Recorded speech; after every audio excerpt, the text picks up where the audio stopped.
Hello guys, আজ একটু খুশির খবর রয়েছে কারণ বিজেপি সরকার জিতে গেছে। সে দেখলাম কিছু খেতে ইচ্ছা করছে আমার আর এই পাবলিকটার, তাই ডমিনোজে অর্ডার করলাম, কিন্তু চেষ্টা দেখলাম করি। সেটা আমাদের অকাতের বাইরে।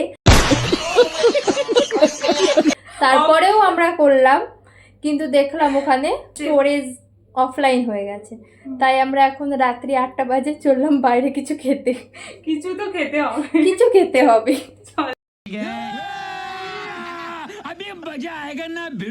বাইরে গিয়েই দেখলাম আমাদের জন্য অপেক্ষা করছে ফুচকা স্টল। তাই দুজনে মিলে ফুচকা স্টলে ধর্ণা দিলাম। এই যে জয়ী, আমার ক্রাইম পার্টনার, দাদা আমাদেরকে দাঁড় করিয়ে রেখে কী যে করে যাচ্ছিল তখন থেকে।